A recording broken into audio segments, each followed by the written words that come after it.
The crown prince fell in love with the mute girl who saved his life and insisted on breaking off his engagement with me. I tried to persuade him kindly. The mute girl has no powerful backers. Why not take her as a concubine first? Feeling humiliated, the mute girl took her own life in shame and anger. 10 years later, the first thing the crown prince did after securing the throne was to depose me as empress and exterminate my entire clan. This is what you owe, Chuo.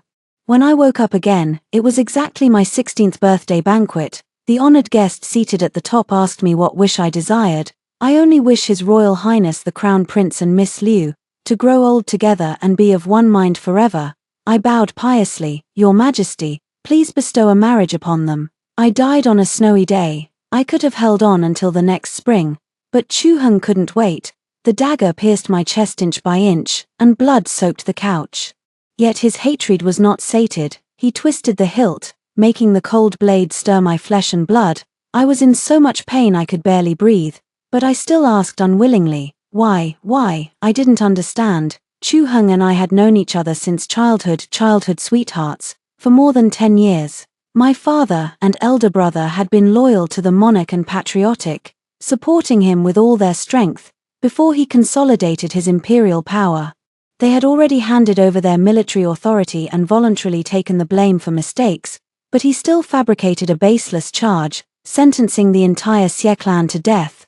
Why, Chu Heng? I clung tightly to his wrist. Chu Heng's face was paler than the vast snow outside. Clearly, he was the one wielding the fatal blow, yet his expression looked as if I had betrayed him. This is what you owe, Chuo. He gritted his teeth. Chuo, Liu Chuo. The memory was so distant that it took me a moment to recall the name, and the delicate, willow-like face that came with it. I couldn't help but laugh. 10 years. So for 10 years, Chu Heng had never forgotten her, so he had blamed her death on me, on the entire Xie clan. Chu Heng, you really are a fool. I didn't get to say the last 2 words before Chu Heng pulled out the dagger. Red blood splattered everywhere, a drop landing on the tip of my tongue. Metallic and sweet, just like the bowl of bird's nest soup my mother had cooked for me, her eyes bloodshot from exhaustion. All those years ago, miss, is your heart hurting again? The overwhelming snow vanished, the piercing cold disappeared, spring was in full bloom, and the banquet was bustling with people. My 16th birthday banquet. Yes, it must have been the heavens showing mercy. One moment I was dying, and the next, I opened my eyes to find myself alive. Not only alive, I had returned to the year I turned 16, the year my elder brother won a great military victory, and my father achieved remarkable feats in controlling the floods, the year I hadn't married Chu Heng yet. No wonder her heart hurts. A mocking voice came from behind. Yesterday, His Royal Highness knelt outside the diligent governance hall all night, begging to break off the marriage with the minister's mansion.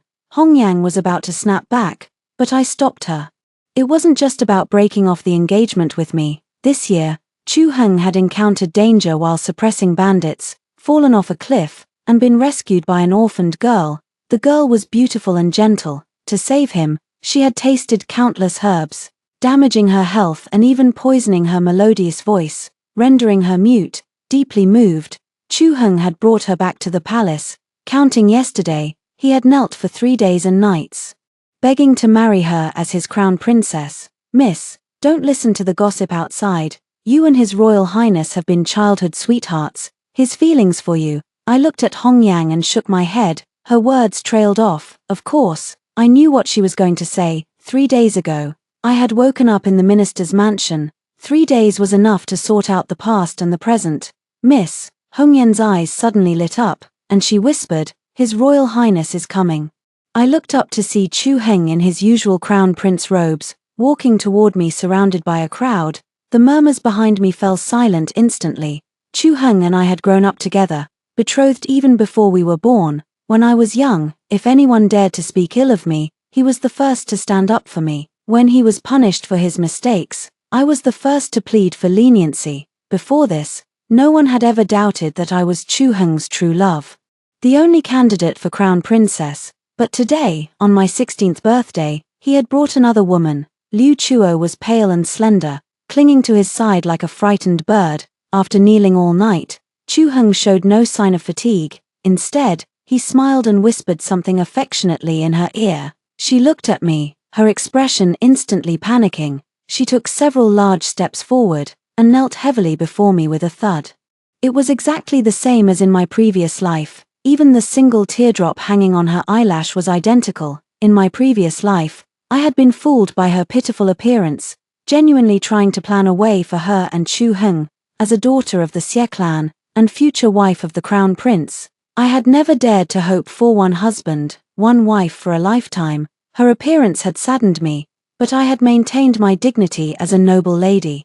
When Chu Heng had asked to break off the engagement, I hadn't cried or made a fuss. Out of years of friendship, I had sincerely advised, Miss Liu has no relatives in the capital and is physically impaired, though she saved you.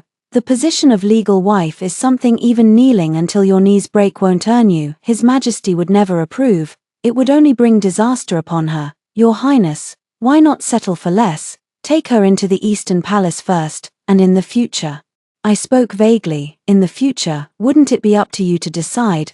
Those few words had saved her from disaster, but brought endless trouble upon me. Thud, thud, thud. In my previous life, I had rushed to help her up as soon as she knelt. This time, I only watched coldly. To my surprise, she began kowtowing without hesitation, each blow echoing loudly. Hong Yang tugged at my sleeve. There were many guests today, all staring in our direction. I brushed her hand away. What was the hurry? Chuo. Chu Heng's expression had turned unpleasant. In just a moment, Liu Chuo's forehead was bleeding, coupled with her impending tears. She looked utterly pitiful. She glanced back at Chu Heng, then at me, bit her lip, and continued kowtowing. I leisurely picked up my teacup. Suddenly, I was curious, how far could she keep up this pretense? Yes, Liu Chuo was faking it. Her muteness was an act. Her pitiful appearance was an act. Even her suicide in shame and anger in my previous life, it had all been a lie. On a quiet street corner in Chang'an, I had heard her melodious voice with my own ears. She was sobbing, begging a masked man, "Master, I'm just an orphaned girl. If I don't use some desperate measures, how will His Royal Highness ever take me seriously? Master, please give me another fake death pill. Master, I truly admire His Royal Highness. I know my status, even being his concubine, is above my station. But His Royal Highness promised me the position of legal wife. I must stir up trouble over this to make him feel guilty toward me. Master, please fulfill my wish, as long as I fake my death once. His Royal Highness will remember the debt he owes me for the rest of his life." What a talented actress. She had fooled Chu Heng. She had fooled me. She had fooled all the nobles in the capital. I had once asked Chu Heng why he was so infatuated with Liu Chuo.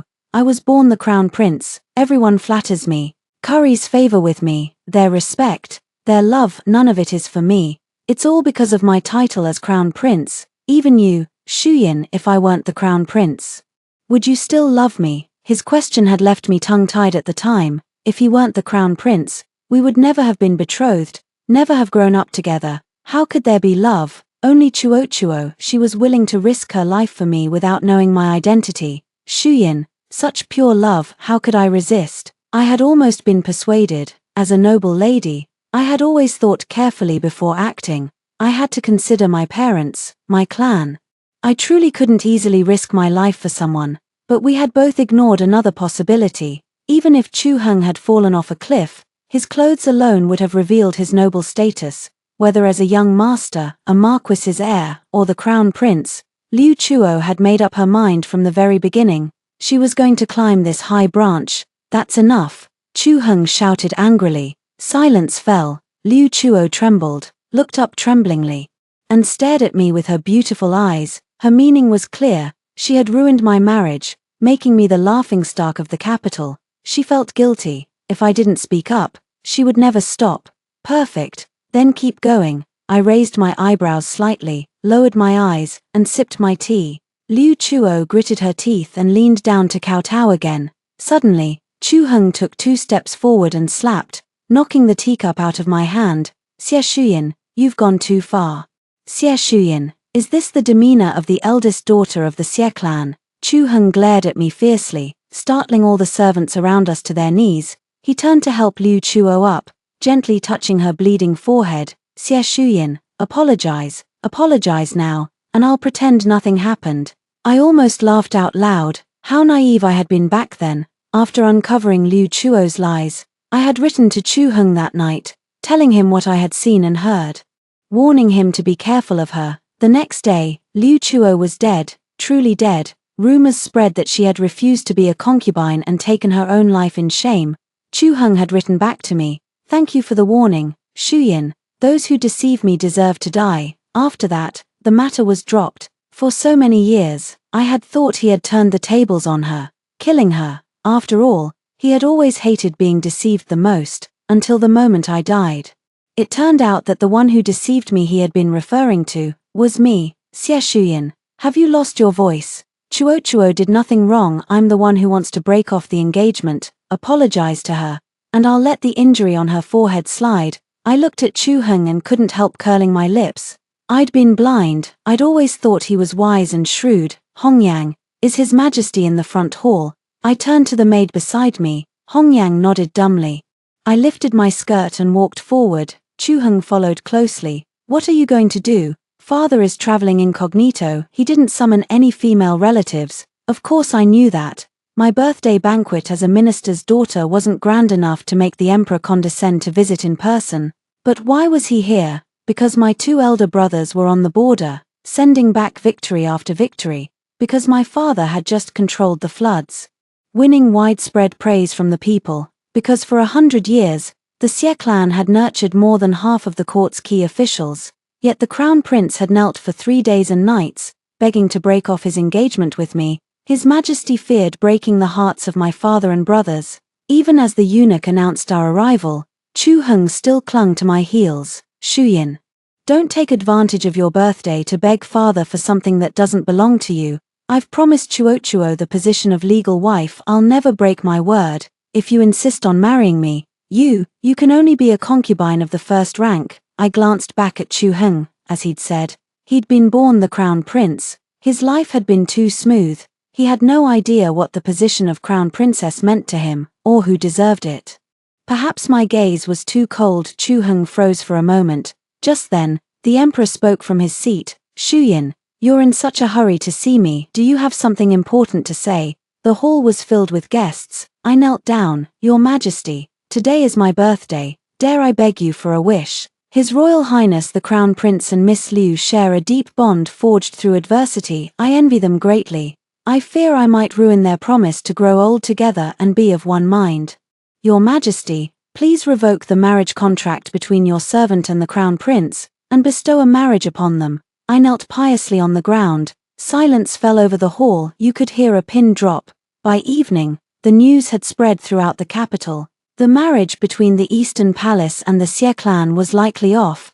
The Crown Prince's desire to marry his savior had already caused a stir. Today, the eldest daughter of the Xie clan, long regarded as a model of noble virtue, had actually begged the emperor to break off the engagement in front of all the officials at her own birthday banquet.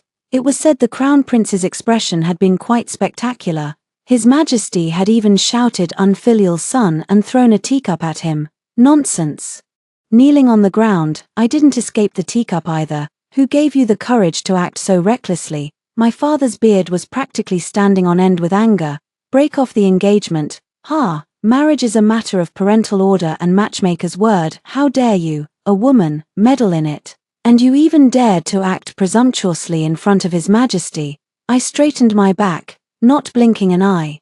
This marriage was bestowed by the late emperor. Do you think you can break it just like that? You get yourself to the palace immediately to apologize. Say it was a moment of foolishness, that you spoke without thinking. No, I said firmly. No. What do you mean no? Break off the engagement. Break off the engagement. Break off the engagement. Do you think anyone in the capital will dare to marry you after this? I pouted. That's not necessarily true. You. My father pointed at me. I think you're possessed by an evil spirit. He stormed off with a flick of his sleeve. He was right, I was possessed. If not for the experiences of my previous life, I would never have done what I was doing now. I'd been raised to be obedient and proper since childhood. Not only would I never have taken the initiative to beg for a broken engagement, but in the past, I would never have appeared in front of so many male guests in the front hall. But obedience and propriety hadn't brought me a happy ending. For 100 years, The thei clan had known when to advance and when to retreat. When the court needed them, they charged forward bravely. When the court was stable, they stepped back gracefully. Absolute loyalty had earned them the absolute trust of successive emperors. My father, my brothers, my uncles, they had always abided by the clan's teachings. So in my previous life, when Chu Heng gave the slightest hint, they didn't hesitate to hand over their military power and resign from their official positions. Yet Chu Heng had caught them off guard. Facts had proven that absolute loyalty to a fool was blind loyalty. Miss, what did His Royal Highness say? Hongyang couldn't read, as she applied medicine to my knees. She leaned over eagerly, staring at the letter in my hand. Once, Chu Heng and I had exchanged letters frequently, pouring out our hearts to each other. This time, there were only 4 words. Know when to stop. I curled my lips and threw the letter into the candle flame. Miss, Hongyang panicked. Miss, if His Royal Highness apologizes, just soften your stance. I cut her off. Besides the letter, did any other items arrive for me today? Hongyang froze. Yes. She pulled a piece of white jade from my dressing box, her eyes suddenly lighting up. Today's your birthday. Could this be from His Royal Highness too? My eyes also lit up. I stood up and grabbed my cloak. Miss, what's wrong with you these days? It's so late. Where are you going? Wait for me. Hongyang, stay here. I closed the door, turned around, and walked away. The me of these days was no longer the me of a few days ago. The obedient Xie Shuyan had died long ago. What remained was the unruly Xie Shuyan. The man in front of me was thin and pale, with a mole at the corner of his eye red and enchanting. He was vastly different from the image in my memory. I was sizing him up, and he was sizing me up too. His dark eyes were calm, seemingly casual. Miss Xie lives up to her reputation, beautiful and dignified. His voice was like falling pearls. I smiled at him. His Royal Highness the First Prince also lives up to his reputation, steadfast as pines and cypresses. The corners of his lips lifted slightly. He smiled softly too. We exchanged polite pleasantries, both knowing exactly what the other was thinking. The fruits you sent a few days ago, Miss Xie. He pushed the fruit plate in front of him. They're ripe now. I spread out the white jade in my hand. I've received your beautiful jade, Your Royal Highness. I picked a fruit from the plate. He reached out to take the jade. I closed my palm. His hand paused. I looked at him and smiled. His name was Chu Yu, the Emperor's eldest son, Chu Heng's elder brother. My father was right. The marriage between Chu Heng and me had been bestowed by the late Emperor. It couldn't be broken so easily. But I also knew, beyond a shadow of a doubt, that this marriage had to be broken. On the first day I woke up reborn, I tossed and turned all night, searching my memories for this man. He had a high status, a good position, and most importantly, he died young, strictly speaking. He was the Emperor's legitimate eldest son. The Crown Prince's position should have been his. My marriage contract should have been his too, but his birth mother had been weak and died shortly after giving birth to him. He was also in poor health. Before he turned 1 year old, the National Master had predicted that he wouldn't live past 18. Thus, the Crown Prince's position was destined to elude him. In my previous life, he'd lived past 18. But only barely survived 6 more years. Yet he'd clearly had ambitions. He'd never married, never had children. But when he died, the wealth in his mansion exceeded half of the national treasury. One could only imagine what would have happened if he'd lived longer, or been in good health. What do you mean by this? Miss Xie, Chu Yu's dark eyes fixed on me. Xie Shuyan hates fools the most. I raised my eyebrows at him. Before we form an alliance, let me see your capabilities. Chu Yu laughed. It was a real laugh this time, bringing a hint of radiance to his pale face. He slowly raised his teacup and took a sip, exchanging private gifts for the old Xie Shuyan. This would have been treasonous, but I needed an ally, and a wise one at that. The capital was calm. The rumors spread for a few days, then fizzled out on their own. How could the marriage between the Eastern Palace and the Xie clan be off? The eldest daughter of the Xie clan was destined to be empress. If the crown prince didn't marry her, who would dare? Chu Heng was happy. His Majesty never looked at him kindly, so he simply took Liu Chuo on a spring hunt, with him away from the capital. He naturally didn't notice the frequent transactions between commercial firms over the past month. Or perhaps even if he'd been in the capital, he wouldn't have cared. The Eastern Palace wasn't short of money, even if it were. The Xie clan would have filled the gap for him. He also didn't notice the quiet personnel changes in the Eastern Palace. After all, they were just maids and nannies, insignificant.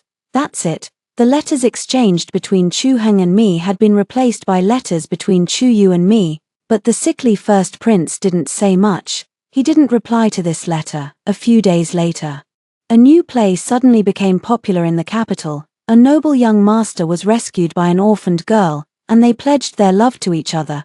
But the orphaned girl was from a commoner background, and the young master was from a prominent clan who could never accept such a woman as their mistress. Of course, in the end, the two overcame the constraints of society and stayed together in love. At the end of the play, the noble young master declared passionately, "What's wrong with being a commoner? Why can't a commoner be the mistress of a household? Repaying kindness is the conduct of a gentleman. If one can't be a gentleman, how can they be the head of a clan?" The plot was too familiar. As the play became a hit, public opinion erupted instantly. Why couldn't a commoner be the empress? If the crown prince couldn't even repay kindness, how could he be the emperor of a country? The crown prince's desire to marry the mute girl was the mark of a gentleman. The crown prince should marry the mute girl. Almost simultaneously, a strange spectacle suddenly appeared in the forest where the crown prince was hunting in spring. Hundreds of birds circled the horse the mute girl was on, chirping, 100 birds paying homage to the phoenix. And so, when the crown prince returned to the capital, the people lined the streets to welcome him. He held the mute girl in front of him.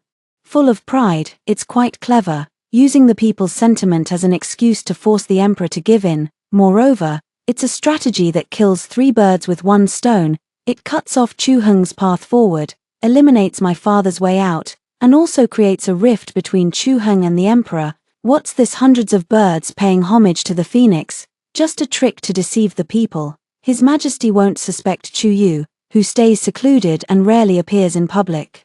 He'll only think these are all the work of Chu Heng. As for Chu Heng, besides excitement, he probably feels that heaven is aiding him. How is it? Not bad, that's it. I smiled. I sent someone to deliver the piece of white jade. You toss me a papaya. I repay you with a precious gem. It's not merely a repayment, but a token of lasting affection. Adding a sentence, Your Highness, why not press the attack while you have the advantage? Monsieur, have you decided? Of course. Now that the alliance was formed, the first move after rebirth could not allow the slightest hesitation. For Chu Heng and Liu Ruo's blatant display, Hong Yang had been scolding them for 3 whole days, but shameless was the worst insult she could hurl. This time, even rumors had vanished from the capital. Everyone was certain that the marriage between the eldest daughter of the Xie family and the crown prince was doomed to be called off. They were just waiting to see her make a fool of herself. My marriage was indeed called off, but my ridicule, they didn't get to witness. It is said that on that day, the palace was bustling with activity. Chu Heng arrived with several scholars from the common folk who supported the mute woman becoming a concubine, eyewitnesses to the 100 birds paying homage to the phoenix, as well as several enlightened monks. A crowd of people knelt in front of the Hall of Diligent Governance, a mighty and imposing sight. My father received the news immediately and hurried into the palace with several uncles, elders, and a few disciples. In its 100 years, the Xie family had never been so humiliated. Your Majesty, since His Royal Highness the Crown Prince's mind is made up, please grant his wish. We have no complaints at all. A large group knelt down in succession. For the sake of a mute woman, matters have escalated to such an embarrassing extent. The emperor has been both furious and exasperated. But things have come to this. How could he disagree? He had no other choice. It's just as the rumors in the city say. The eldest daughter of the Xie family, who has been betrothed to His Royal Highness the Crown Prince for over a decade and holds half the court's power, who would dare to marry her after this engagement is broken, ruining Xie Shuin's life like this? How will His Majesty have the face to face loyal ministers in the future? Will the century-long harmony between the Xie family and the royal family be broken because of this? During the stalemate, someone appeared who was unexpected by everyone. Actually, I specifically sent a note to Chu Yu that day. Dress nicely. Don't think my father is always serious. Most judge by appearances, so in the rumors, when that person appeared, his eyebrows and eyes were charming, and he was as elegant and picturesque as a painting, like a celestial being descended from the heavens. It wasn't until he knelt down that everyone reacted. This was the reclusive and frail crown prince, almost forgotten by the people, and when he spoke, he dropped a bombshell. "Father, your son requests to marry the Xie family's Shuyi as my wife," a move that broke the deadlock.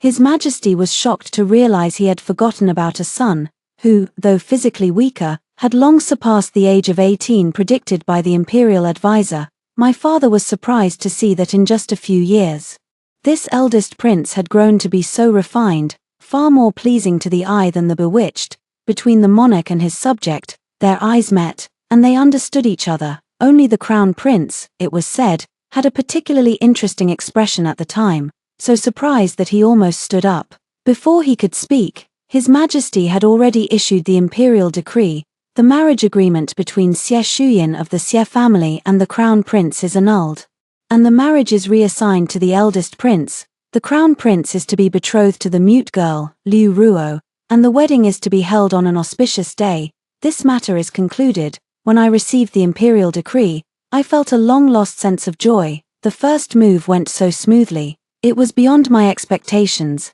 This shows that choosing the right allies is very important. I had just received the imperial decree when Chu Heng arrived, finally able to marry a beauty. He doesn't go off to dote on Liu Ruoxing, but instead comes to curse me. I commanded, "The crown prince and dogs shall not enter." Unfortunately, only the geese in my courtyard dared to shout those words at him. Chu Heng, outside the courtyard, was furious with rage. "Xie Shuyin, I think you've gone mad. I came to remind you out of kindness. Chu Yu is just a useless man. If you know what's good for you, you better find a way to get the marriage annulled, otherwise you'll regret it in the future." I was in a good mood, not even bothering to raise an eyebrow for him. I slowly opened the letter in my hand. When to make the next move? This ally of mine is indeed much more ambitious than that one outside. I picked up the pen. "No hurry, please watch a good show," before Chu Heng killed me. He actually said a lot to me, but it hurt so much at the time, I couldn't remember much. The most memorable line is, "If it weren't for you, if it weren't for your Xie family, Ruo and I could have been together until we grew old. In this life, there's no me, no Xie family." I'd like to see how he and Liu Ruo managed to stay together until they grow old. Inside the fragrance of tea wafted gently. A plague has broken out in the south, and it's a good thing that His Royal Highness the Crown Prince has volunteered to provide disaster relief. But, is it appropriate to bring female relatives along? What's inappropriate about it? The mute girl, although the Crown Princess hasn't officially entered the family yet, she is blessed by all birds and favored by heaven. I heard she also knows medical skills. Maybe she can bring benefits to the people. Tea houses are never short of people discussing current affairs. Is this the good show you were talking about? His Royal Highness the Crown Prince went south to provide disaster relief, bringing with him the mute girl who was not yet married. For a time, the city was full of gossip. I raised my eyebrows and drank tea. Of course, there was more to it than that. Shuyin is as mellow as tea. Fortunately, some people are blind. Chu Yu suddenly laughed. I looked up. This person's appearance is indeed pleasing, especially when smiling.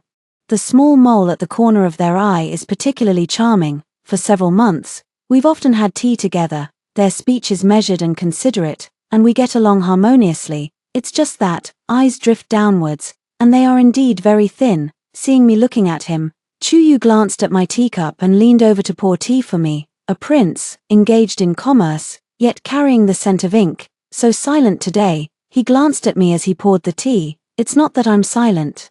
I was thinking about what Chu Heng said. Chu Yu is just a useless person. Hey, I grabbed him by the collar. Can you have children? Chu Yu's eyelids fluttered. He slowly put down the teapot in his hand, raising my eyes. My gaze was calm, but the beauty mark at the corner of my eye was a vivid red. He pinched my chin. Want to try? I really did want to try. If Chu Yu can't bear children, wouldn't my whole plan be for nothing?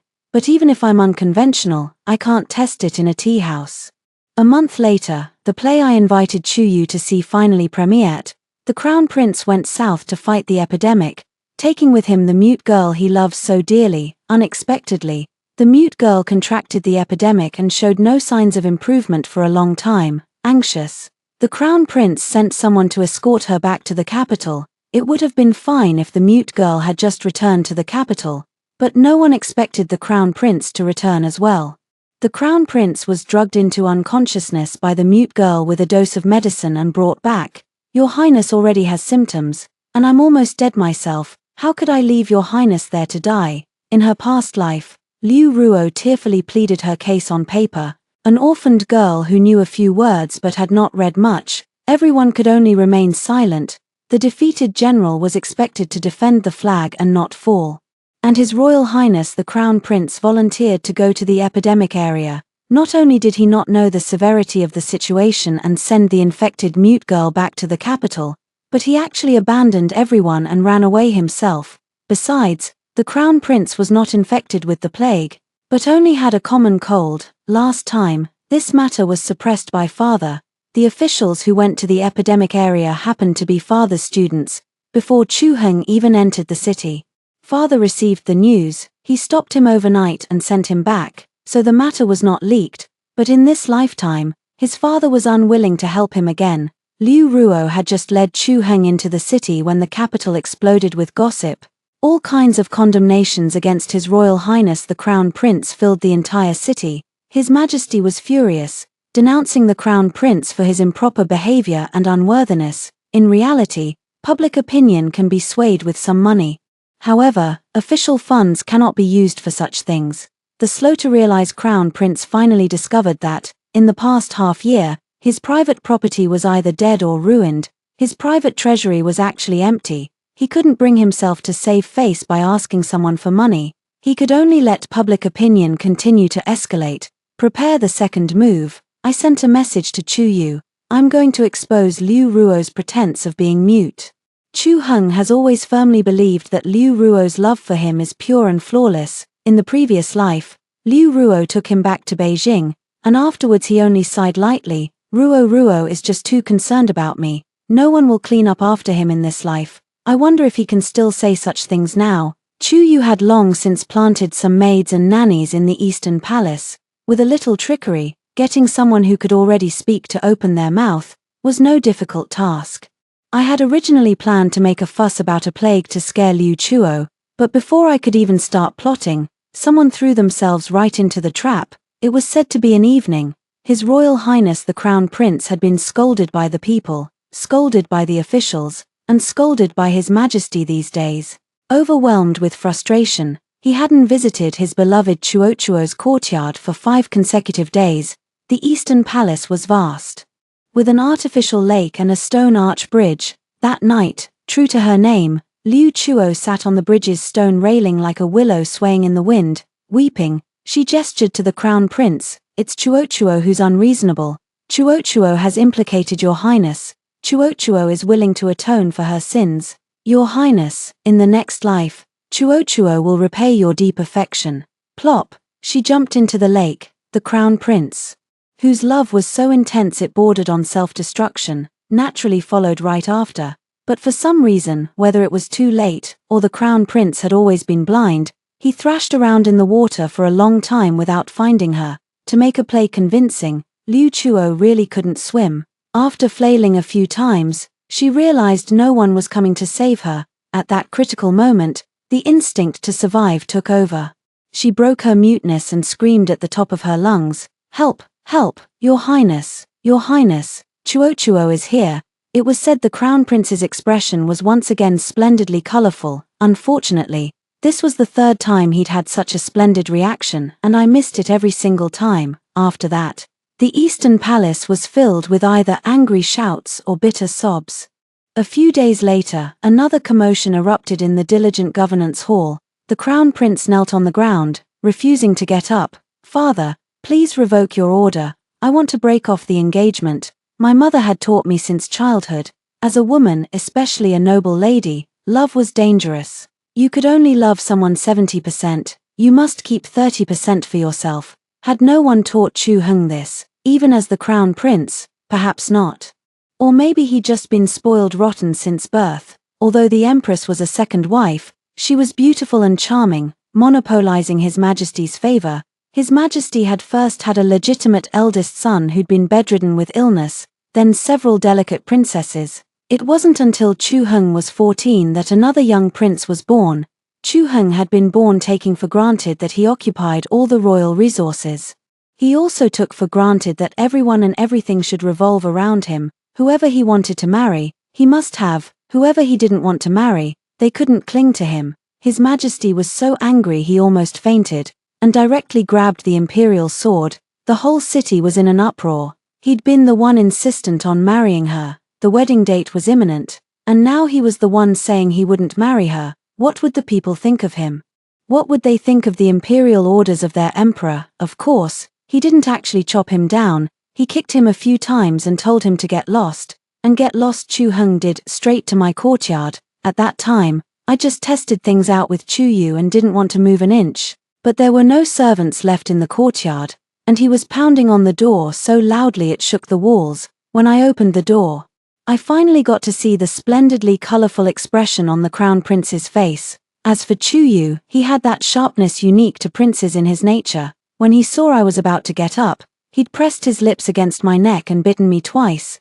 Chu Heng had clearly seen it. His eyes were filled with shock, astonishment, and even a hint of obscurity. It took him a long time to find his voice. Shuyin, you too. I pulled my collar closed and tilted my head to look at him. I'd grown tired of living a proper life and wanted to be unruly, so what? Suddenly, Chu Heng flew into a rage. You're not even married yet, do you have no shame? That's not a proper thing to say, brother. Before I could speak, a voice like pearls and jade came from the inner hall.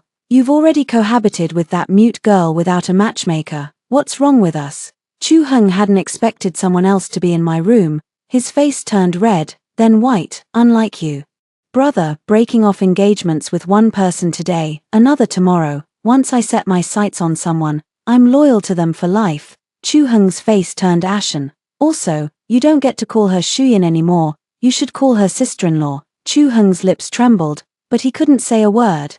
I'd thought he might actually call her sister-in-law. How boring. I crossed my arms and moved to close the door. Shuyin. Chu Heng held the door open. Shuyin.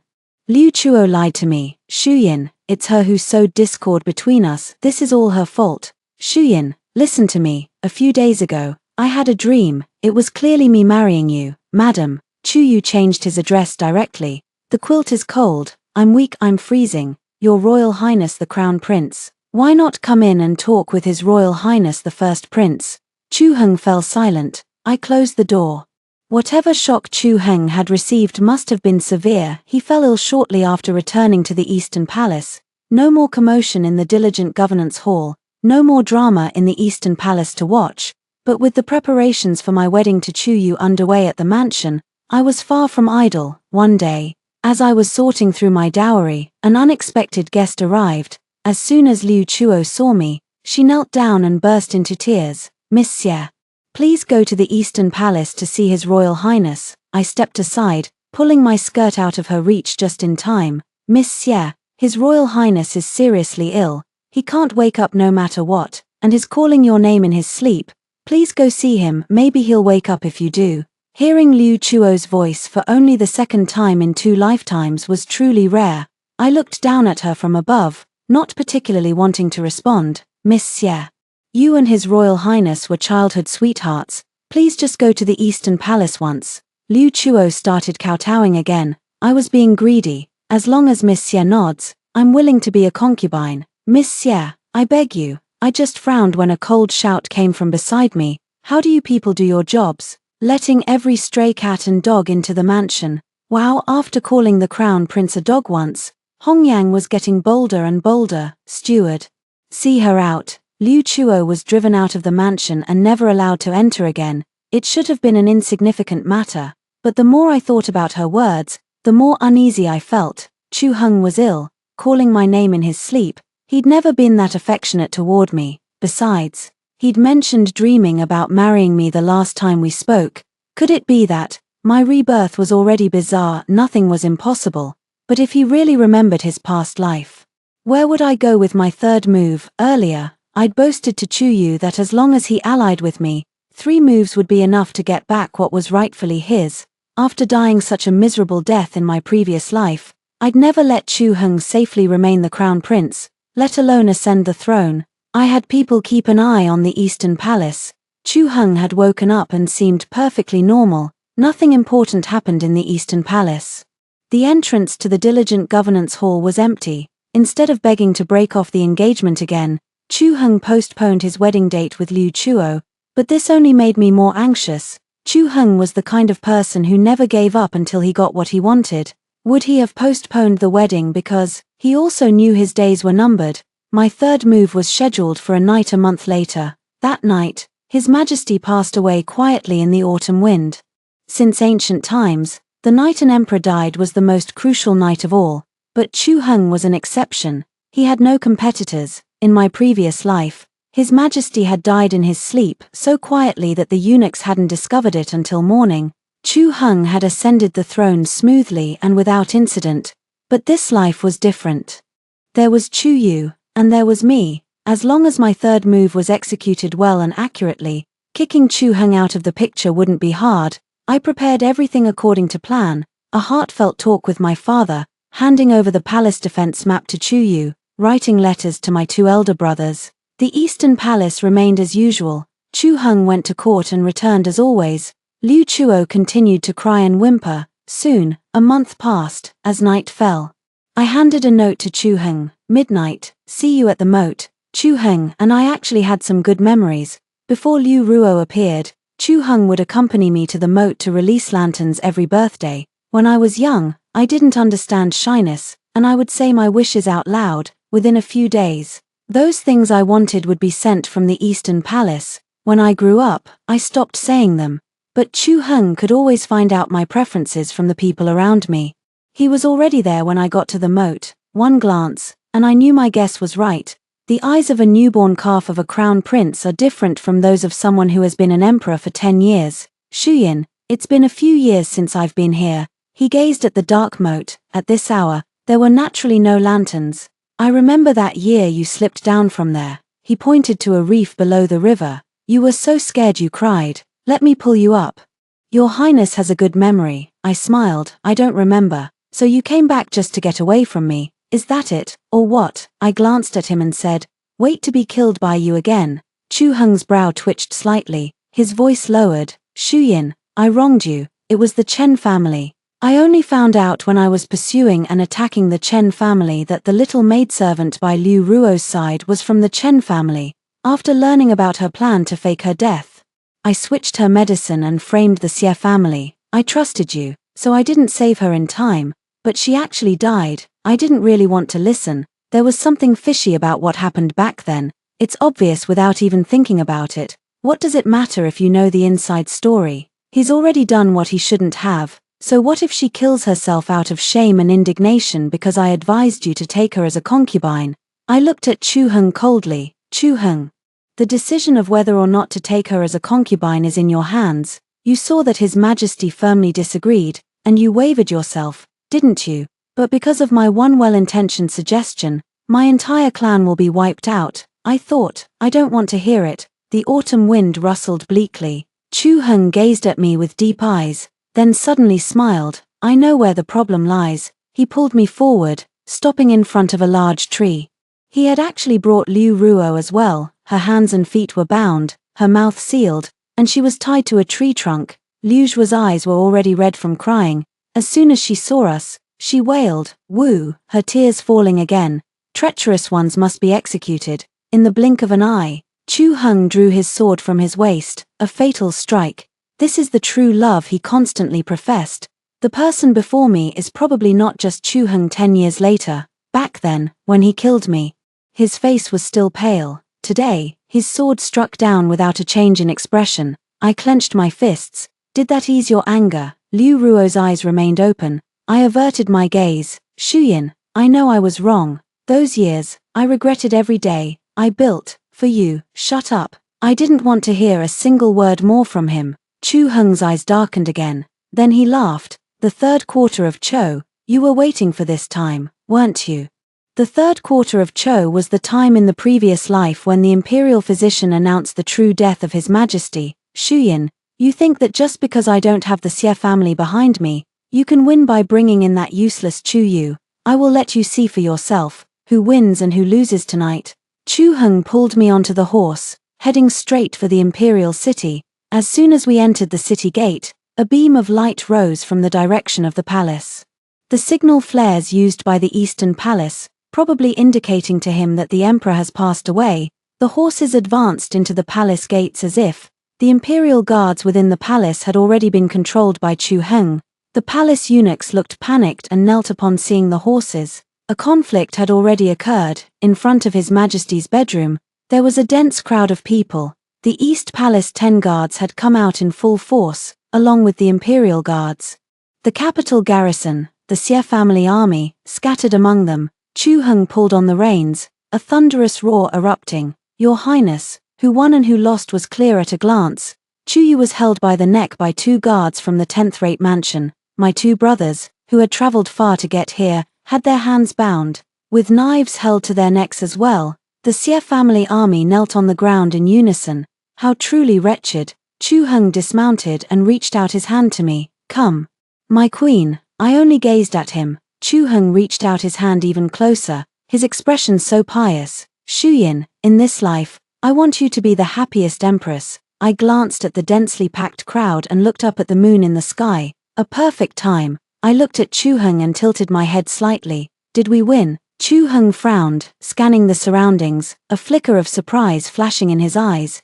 Was it spotted? The Shixia army is too few in number. Insolent son. Just then, a loud shout came from the front. Who are you calling? Chu Heng looked in disbelief at the person wearing a sleeping robe and appearing at the entrance of the bedroom. Your Majesty. My third move was not actually disrupted by Chu Heng's rebirth, because I know, people always like to judge others by themselves, especially now that he is such a cruel and bloodthirsty tyrant. In his eyes, tonight, I will inevitably use the Xie family's power to occupy the palace, change His Majesty's will, and push Chu Yu to the throne. He wouldn't think of a second possibility, because he was also eagerly awaiting this night, awaiting the day he would return to his position above all others. But I won't let him get his way. From the beginning, my third move was never a palace coup. His Majesty is a good majesty, diligent in governance, loving the people like his own children, and treating the Xie family with utmost respect and importance. Now that you know he will die silently this night, why couldn't you have taken precautions earlier? Chu Heng has only been reborn for a month and may not be aware that since more than half a year ago, His Majesty has been having his pulse checked for his well-being 3 times a day. Morning, noon, and evening, and the medicinal soups used are far more than before. His Majesty's health is actually much better than it was in my previous life. From the beginning, I only wanted His Majesty to become suspicious of Chu Heng. The first move was like this, and so was the second. The third move was to create various illusions, making Chu Heng believe that we were going to support Chu Yu and launch a palace coup, once he takes action. Coupled with His Majesty's previous dissatisfaction with him, the removal of the Crown Prince will be inevitable, of course. Here we must thank Liu Ruo. If it weren't for her, I wouldn't have known there was such a wondrous thing as a fake death pill in this world. We found her master and experimented a few times, confirming that it was harmless to the body and that the duration of the fake death could be controlled by the dosage. So in the original plan, His Majesty was also supposed to fake his death tonight. After my rebirth, the only thing I did differently was to invite him to the moat. If he had been in the palace, he would likely have noticed right away that the numbers of Xie's army were off. To seize the palace, those numbers aren't nearly enough, of course. His Majesty also cooperated in this night's palace coup. His Majesty trusted Father. Father said that Chu Heng might be harboring rebellious intentions and suggested testing him. So he also decided to test him. He just didn't know the drug would put him in a state of suspended animation. Didn't know this was all part of our unorthodox scheme. I saw Chu Heng again 3 months later, in the prison. The season changed from autumn to winter, and it was snowing. Very similar to the day I died, it was extremely cold in the dungeon. Chu Heng had become much thinner, with iron chains on his hands and feet, wearing a thin prisoner's uniform, leaning against the corner. Actually, he shouldn't have been in such a desperate state, but he had reborn, and his methods in winning over the Imperial Army and the capital garrison were ruthless. His Majesty was utterly disappointed in him, unwilling to even look at him before his death. Yes, despite using the best imperial physicians and the finest medicines, His Majesty's life was only extended by 3 months. Hearing voices, Chu Heng looked up, then down again, perhaps realizing that the person who came was different from usual. He looked up once more, a glint of light sparkled in his eyes. I entered the prison cell, and he immediately stood up, moving closer as if to take my hand. I dodged away, and his hand froze in mid-air. Shuyin, you still won't forgive me. I couldn't hold back, I laughed again. Shuyin, we both came back by some miracle. This is heaven's chance for us to start over. I don't think so. I kept 3 feet of distance from him. Maybe we both came back because some people died far too unjustly. Chu Heng's eyes dimmed once more. Chu Heng, do you know why, after 10 years of marriage, I never bore you a child? Chu Heng's gaze drifted to my abdomen. Because on the day I married you, father gave me birth control medicine. The power of the maternal clan was too great. Having a child then would have been ill-advised. It was better to wait until we'd retreated from court affairs before raising an heir. My father, my brothers, my clan, they'd been so loyal to him. But the truth is, we did have a child once. Chu Heng's pupils contracted sharply. When you killed me, I was already 3 months pregnant. Why didn't you? Why didn't I tell you? I stepped closer, lifting my eyes to his. Why would I bear a child for someone like you? Chu Heng's face turned ashen, and for the first time, he showed a look of agony. Chu Heng, I was actually worried you hadn't come back. I was afraid you'd think your death was unjust. I pulled out the dagger in my hand and stabbed it neatly into his chest. Chu Heng stared at me in shock, the pain spreading from his face to his eyes. I looked at him calmly. This is what you owe me. The snow fell harder, covering the palace roads entirely. Chu Yu was waiting for me outside. The road is slippery. He knelt down. I'll carry you. I climbed onto his back. He was really thin, he'd been ill just a while ago. But I really didn't feel like walking. His back wasn't very warm either, only a faint heat emanating from the hollow of his neck. Yet when I leaned against it, perhaps because we'd collaborated so seamlessly these days, perhaps because he'd never asked me a single why, tears fell involuntarily. He suddenly sighed. You're not without people who love you. Is it possible that all the silver I earned was so that when you became empress, the national treasury would be full? And you could live in peace? I jumped off his back abruptly. Hey, now that we've achieved our goal, you're playing the emotional card, trying to soften my heart and back down. Chu Yu touched his nose. Caught red-handed, on the day Chu Yu ascended the throne, he split the imperial seal into 2, as promised. We would govern the country together, deliberating state affairs as equals. But I seemed to have misjudged him. He didn't appear eager to be emperor at all. First, he humbly claimed his energy was insufficient, appointing my father as regent and entrusting most state affairs to him. Later, he simply threw his half of the imperial seal to me too. I actually enjoyed discussing matters with him. Talking to someone intelligent was a pleasure. Half a year later, I became pregnant. He cared even less about court affairs, always following me wherever I went. When asked, he'd say, "Father-in-law is there, I'm at ease, TSK." To think I'd once called him ambitious. The child was born smoothly, a prince. Chu Yu was overjoyed, holding the baby all day and refusing to let go. He wanted to make him crown prince immediately. I thought of Chu Heng naturally and shook my head. The next year, I wanted to expand the harem. I couldn't be the one to bear all the children, could I? Chu Yu actually refused. I'm in poor health, he said, please, with the energy he'd shown even when ill. He dared to say he was in poor health. It didn't matter if he disagreed, anyway. But then I found that the half of the imperial seal he'd given me had been secretly taken back. The 3rd year, the child could walk and talk. The palace gradually filled with laughter. I started urging Chu Yu to go to the front court. My father was getting old. How could he handle all state affairs alone? I'd wanted half the imperial seal not because I was particularly interested in governing, but because once bitten, twice shy. In the 4th year, I became pregnant again. Time seemed to fly by faster than ever. Occasionally, Chu Yu would ask me, how many years do I have left to live? See, he was sharp as a tack. Not asking didn't mean he hadn't noticed my abnormalities. Whenever he asked, I'd reply, tomorrow, hurry up, when you're gone, I'll use all your silver to raise a palace full of concubines, male ones. You know me, I'm the most unruly. In the 5th year, our 2nd child was born, a little princess. Chu Yu's face was filled with joy. He suggested not appointing a crown prince. What about a crown princess instead? I ignored him. In the 5th year, Chu Yu turned 25. He'd already lived 1 year longer than in his previous life.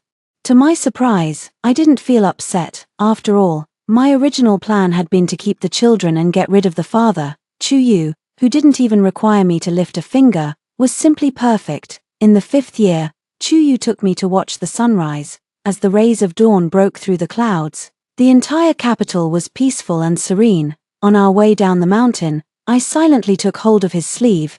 Time was quiet and beautiful, no matter how long or short it lasted. We would cherish every moment.